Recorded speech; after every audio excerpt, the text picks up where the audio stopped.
Christophe Bureau, directeur général de Calvados Habitat, office public départemental de l'habitat du Calvados.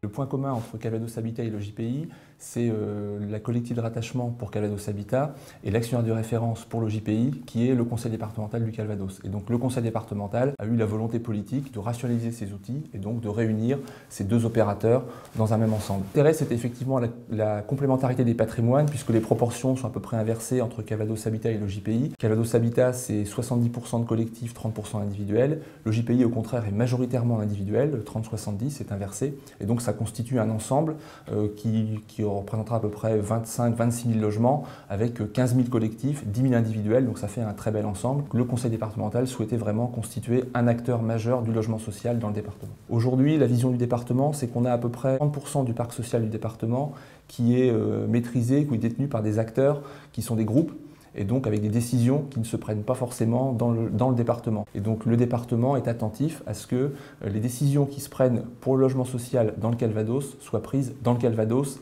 et pas à Paris par exemple.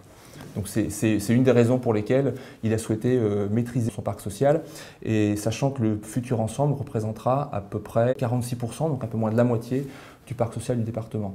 Et l'autre intérêt, c'est que ça permet aussi d'avoir une vraie vision d'ensemble, puisque même si on représentera au global un peu moins de la moitié, sur certains territoires, et notamment les territoires les plus détendus qui sont dans les 2/3 sud du département, Calvados Habitat et le JPI réunis, ça sera à peu près 3/4 du parc social. Et donc ça permet d'avoir une vraie vision globale des interventions sur ces territoires.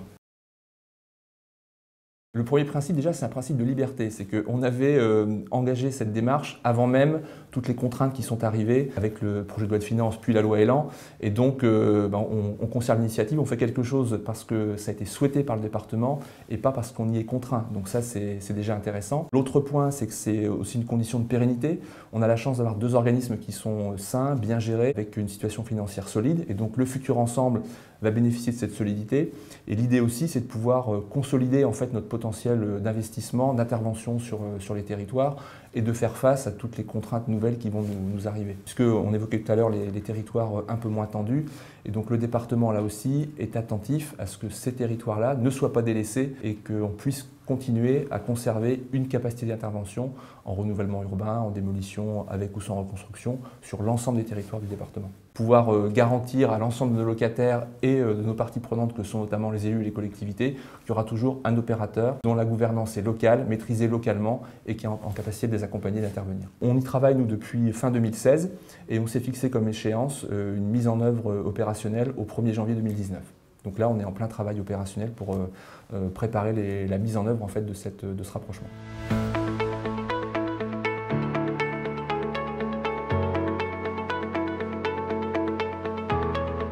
Patrice Bessac, je suis maire de Montreuil et président de l'OPH de Montreuil.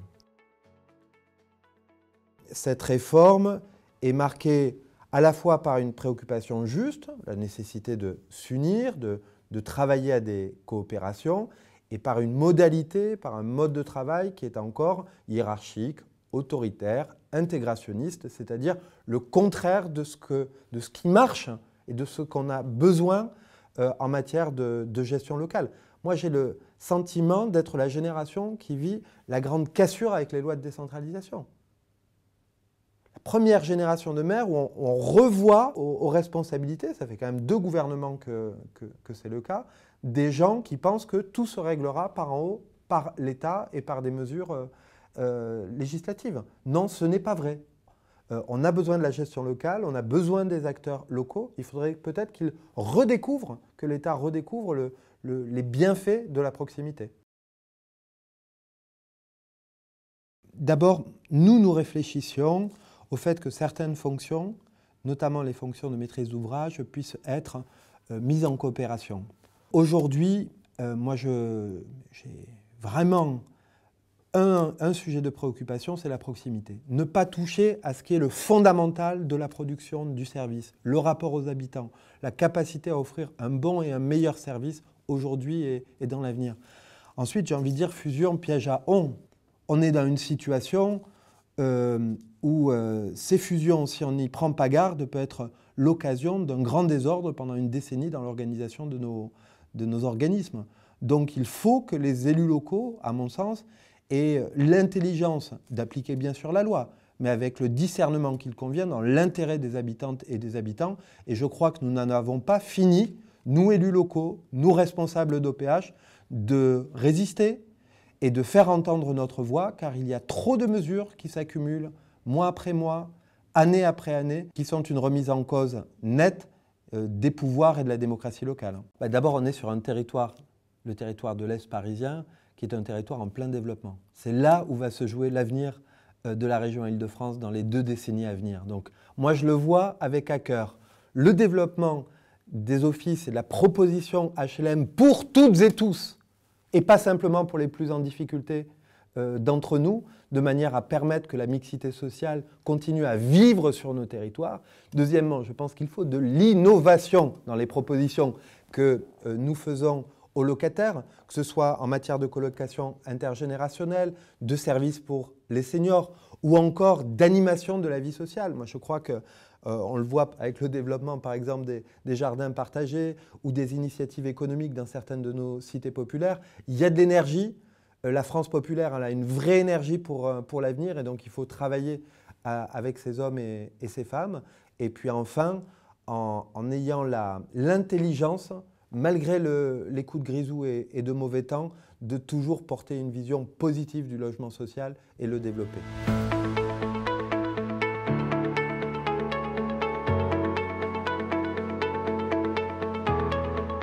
Jacques Billy, je suis maire d'Ef, vice-président de la communauté d'agglomération du Niortais et donc président d'Habitat Sud de Sèvres depuis 2014. Alors d'abord, nous n'avions pas le choix. Si nous avions fait le choix d'un regroupement, nous aurions eu une autre hypothèse de travail. Mais avec une fusion, la réglementation nous contraignait à aller vers ce choix, qui n'est pas forcément d'ailleurs une contrainte. Le syndicat mixte va se substituer à la communauté de rattachement aujourd'hui, qui était la communauté d'agglomération, où là, les élus pourront, les élus donc, de ce syndicat mixte, qui seront nommés par les EPCI, pourront nommer les représentants au conseil d'administration du nouveau bailleur fusionné. Demain, il n'y aura plus qu'un seul bailleur sur le territoire des Deux-Sèvres, un département rural autour de 380 000 habitants. Donc voilà, ça nous permettra, avec un seul bailleur, de gérer sur l'ensemble du département des Deux-Sèvres les besoins de logements sociaux. Puis 2015, avec le directeur général et y compris avec la présidence et la direction générale d'Habitat Nord, nous nous sommes orientés vers cette démarche qui nous paraissait intéressante, donc bien avant le projet de loi de finances et la loi Elan. L'intérêt de cette fusion, bien évidemment, c'est des économies d'échelle, notamment à travers la mutualisation des directions et services support tels que la direction financière, la direction des ressources humaines également, et puis responsable qualité, sécurité, environnement et bien d'autres fonctions évidemment. Ceci dit, cette démarche de fusion sera plus complexe à mettre en œuvre et nécessitera au directeur général d'Habitat Sud et d'Habitat Nord également de travailler bien plus en amont pour que cette fusion soit réussie et soit fonctionnelle. La création du syndicat mixte est prévue pour cette fin d'année. Elle devrait être opérationnelle avant fin octobre pour qu'ensuite cette fusion puisse s'opérer dès début 2019. Avec cette nouvelle entité, je pense qu'on n'aura pas les 15 000 logements, mais nous serons un seul bailleur sur les Deux-Sèvres. Donc je pense qu'on peut être ainsi rassuré à l'avenir, proche avenir de 2020.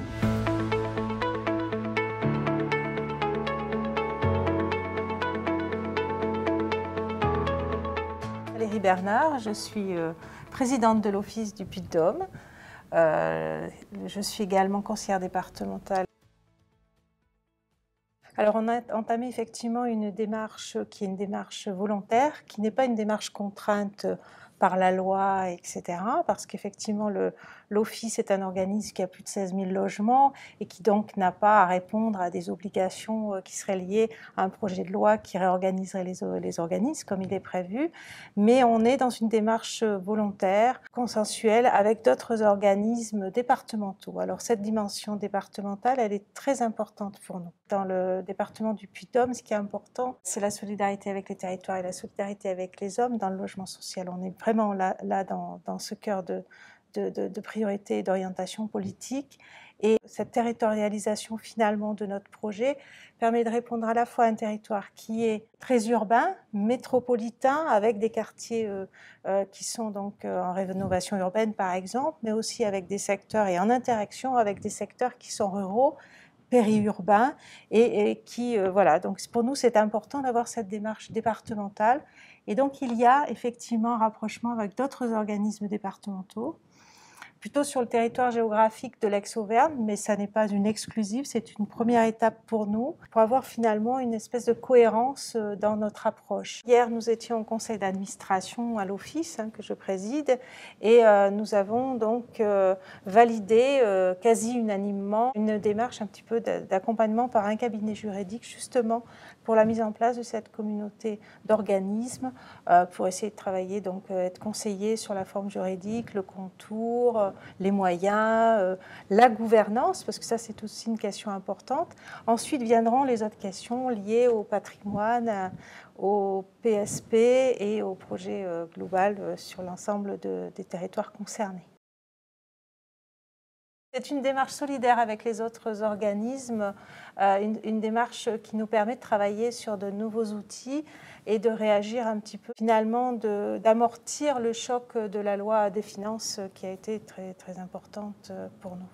Même s'il y avait déjà une démarche, comme je disais, naturelle, interdépartementale qui existait déjà, justement pour défendre ces territoires et défendre ce projet de territoire, malgré tout, il y a des injonctions qui existent. Il y a finalement une loi Elan qui va être discutée, qui va amener des décisions. On est impacté bien sûr par la loi des finances. On va mettre en place un certain nombre de choses, on va mettre en place des moyens aussi pour répondre à ces impératifs, et on pourrait attendre des pouvoirs publics qui le mettent aussi de leur côté d'autres moyens, des moyens nécessaires pour aller de l'avant, pour répondre à ces projets. Et puis, je pense que l'on pourrait aussi se dire que finalement, cette RLS qui a été mise en place, elle pourrait très bien s'arrêter en 2020.